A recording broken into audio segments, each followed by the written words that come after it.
Bien, eh, veremos hoy en día la clase sobre las primeras variables que afectan el diagnóstico y por lo tanto también el desarrollo organizacional. Vamos a analizar las variables asociadas al capital humano. Hay que aclarar que hay muchas otras variables que no están asociadas al capital humano.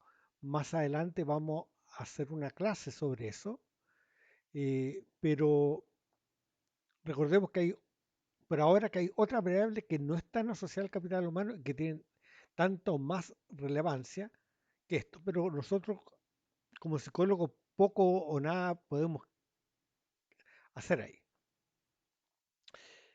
Las variables asociadas al capital humano las separamos en variables antecedentes y variables consecuentes. Las variables consecuentes son las mismas viejas variables que ya estaban en el Robbins.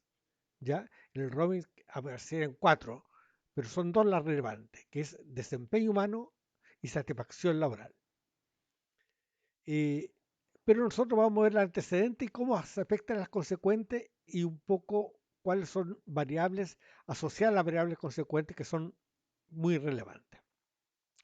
La variable antecedente la vamos a separar en cuatro, que vamos a ir viendo en detalle cada una de estas. Las variables individuales, que es la que vamos a ver hoy día, la variable de liderazgo, la variable de política y recursos humanos y la variable de cultura organizacional. Eh, Hoy día nos vamos a centrar en las variables individuales. Y las variables consecuentes son básicamente productividad y satisfacción. Decimos satisfacción y baja conflictividad. Hay conflictividad. ¿Por qué? Porque hay una correlación inversa entre satisfacción y conflictividad. Cuando hay alto nivel de satisfacción laboral, la probabilidad de una conflictividad, huelga o de ese tipo bajan. No es que desaparezcan, pero bajan. Cuando hay mucha insatisfacción laboral, cualquier gotita puede hacer que rebalse el vaso. Entonces, y terminan las cosas en una huelga, en un problema bastante feo que a veces pueden hasta quebrar las organizaciones. Tal como dijimos, muchas veces cuesta medir algunas de estas variables, sobre todo productividad. Pensemos, por ejemplo, cómo medimos la productividad en la universidad. No es fácil, no es fácil. O pensemos un poco cómo medimos la productividad en un hospital.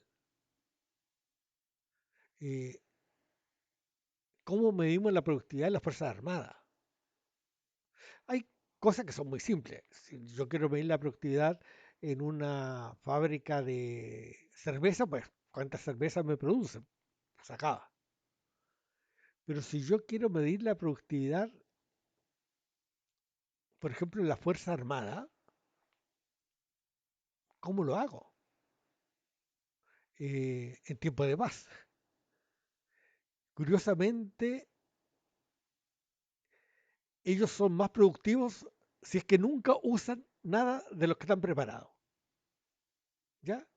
Si jamás usamos los tanques, se arruinan y se echan a perder por oxidados, jamás usamos los aviones porque se vuelven viejos y obsoletos y los barcos terminan poco menos que andando a remo, las Fuerzas Armadas fueron altamente productivas.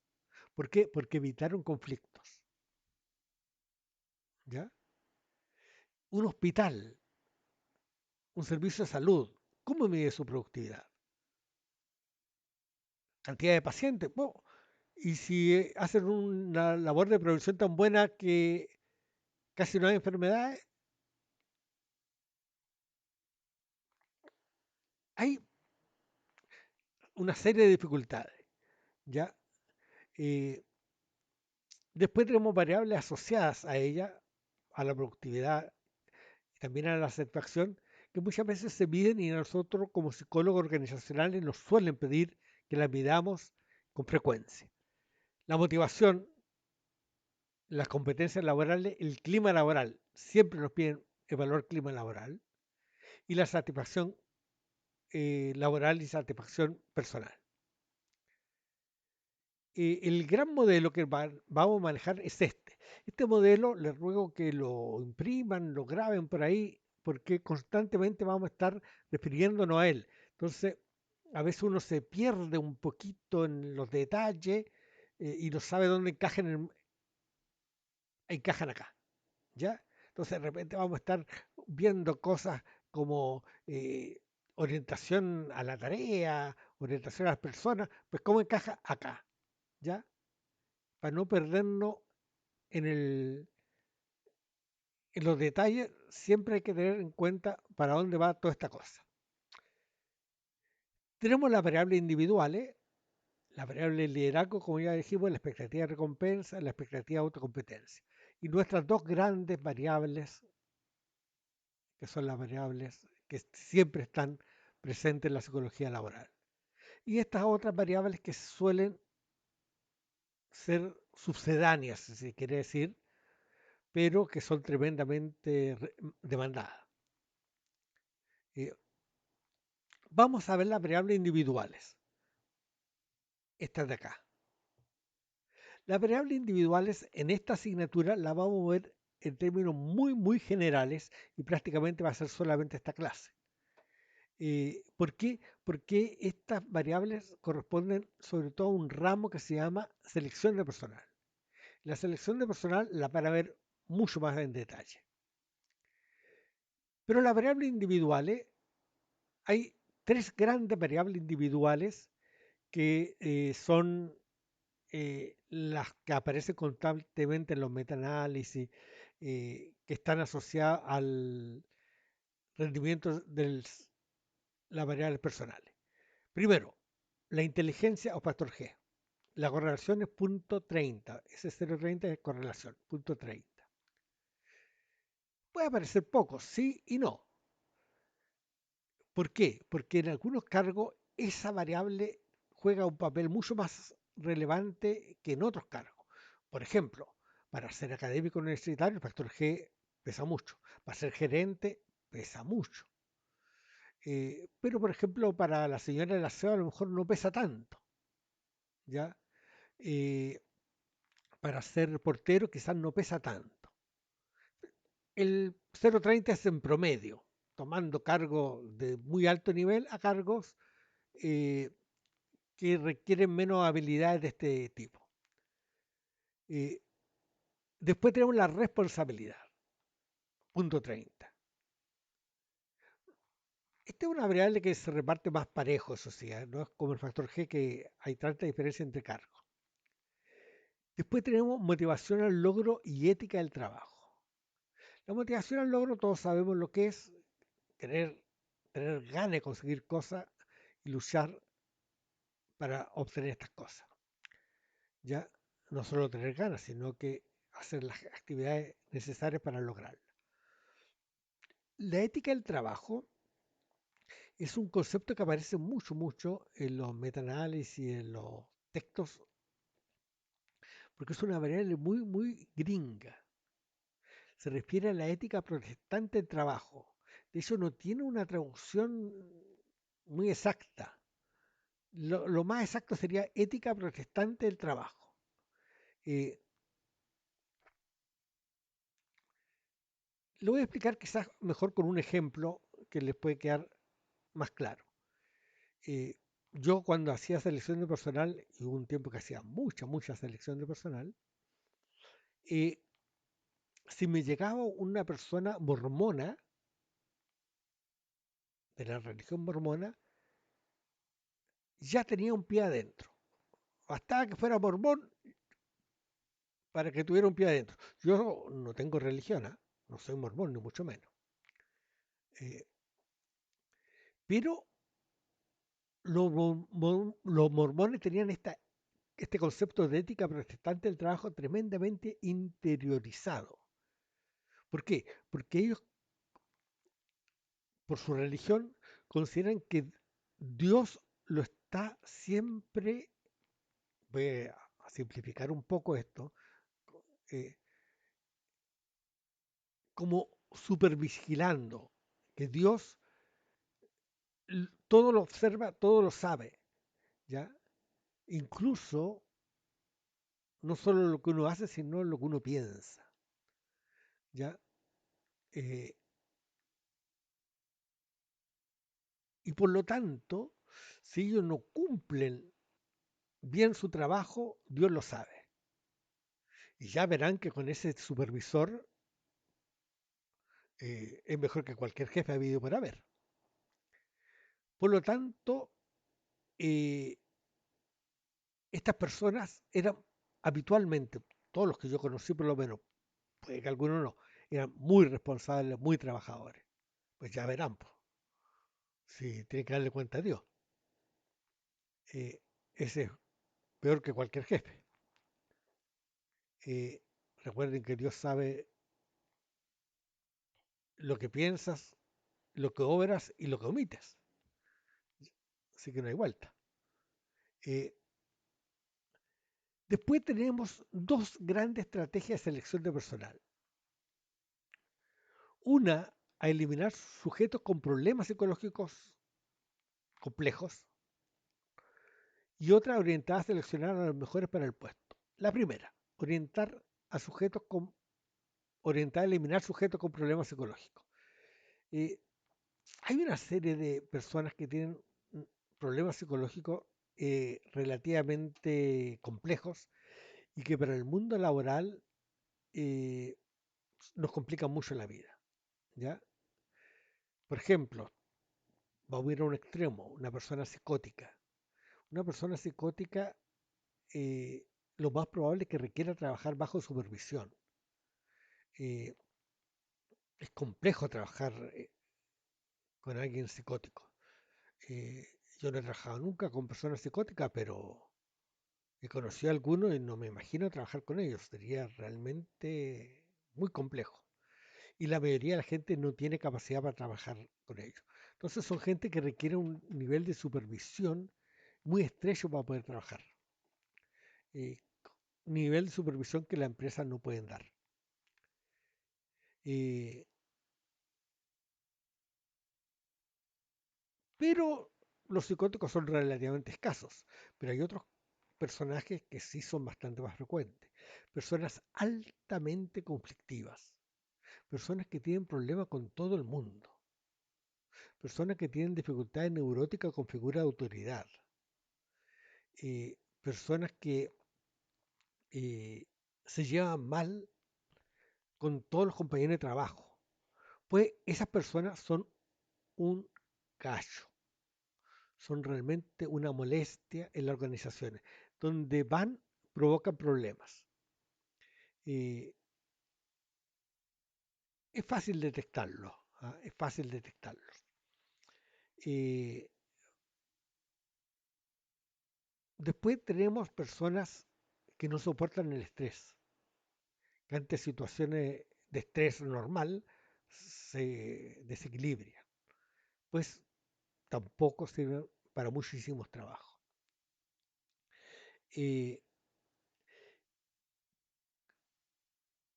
Cuando decimos una selección orientada a problemas psicológicos, acá no se trata de hacer un diagnóstico fino, se trata en general de tener una visión global si sirve o no sirve. No se trata de, este es una esquizofrenia esférica, no. El tipo es raro, demasiado raro, ¿ya? Punto. Entonces ahí uno coloca, el sujeto tiene algunas dificultades con su comportamiento que le hace ser comportamientos inusuales que son tremendamente incomprensibles para las demás personas. Con eso basta y sobra para quedar afuera.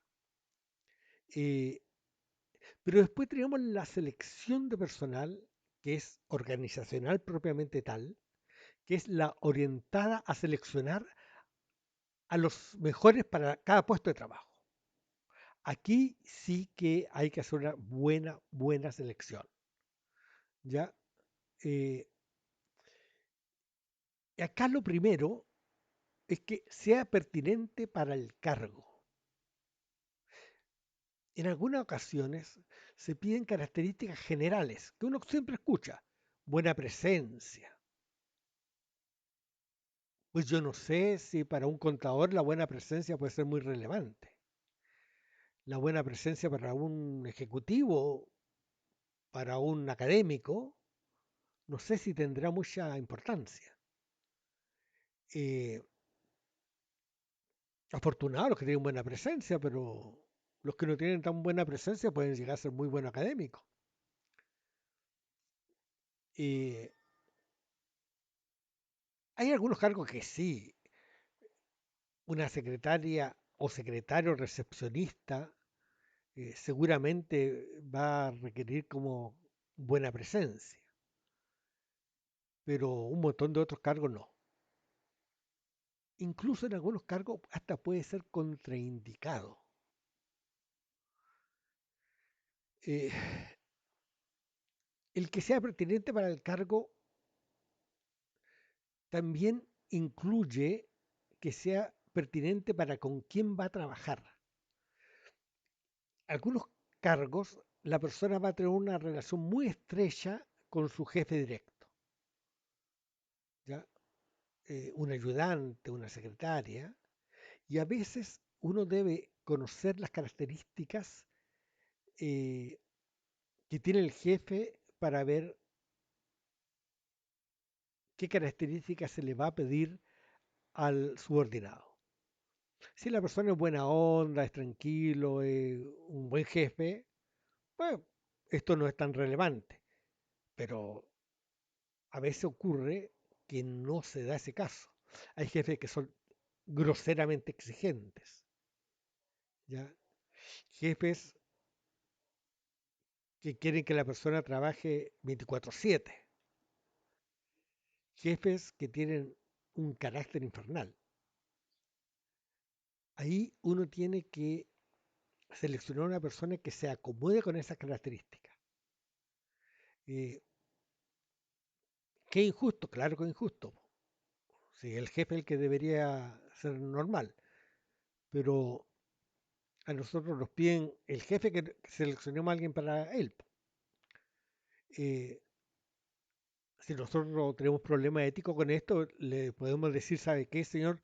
Yo la selección no la hago. Usted contrate a otra persona, yo no estoy dispuesto a trabajar en eso. Muy válido. Pero a mí me ha tocado, por ejemplo, yo recuerdo muy bien un jefe que le decían el loco no sé cuánto, que tenía un genio infernal, ¿ya? Era un tipo brillante, brillante, pero tenía un genio horrible. eh, y fácilmente caía en situaciones que podía, yo derechamente diría, ser muy grosero.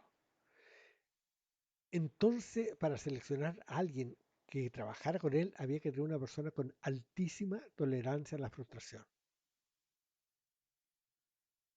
Eh, o si no, mejor decirle a la persona, ¿sabe qué? No te recomiendo para nada este cargo porque este señor tiene esta característica y aquí la va a pasar pésimo, pésimo. Eh, la otra cosa, el aspecto de esto que debe ser válida. Aquí es importante destacar que en Chile un, se ocupan algunos instrumentos de selección de personal que no tienen ninguna validez. Es bochornoso, es bochornoso.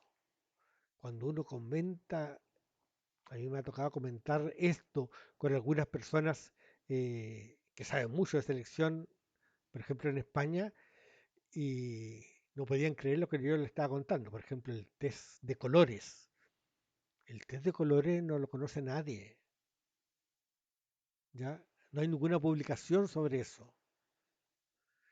El test, el Z, tampoco, ¿ya?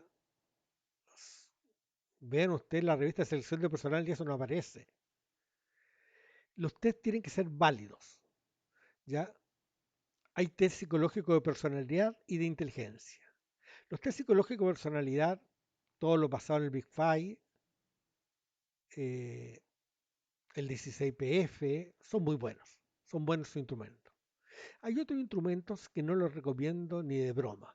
Por ejemplo, hay un test de psicopatología que tiene 500 y tantas preguntas. No. ¿Ya? Primero, porque usted no necesita hacer un diagnóstico de psicopatología tan fino. Y segundo, porque no pueden estar 3 horas aplicando un instrumento. Eh, y los test de inteligencia, eh, generalmente test colectivos. El VICE es un excelente instrumento, sin duda alguna, muy bueno, pero toma mucho tiempo aplicarlo. Y eso encarece mucho todo el proceso. Eh, entonces, uno no requiere un test de inteligencia tan detallado, necesita el factor G. Ahora, en algunos casos, por supuesto que uno podría usarlo, en entrevistas muy, muy especiales, muy caras. Después tenemos la entrevista semiestructurada. Esto es prácticamente en todo. ¿Ya?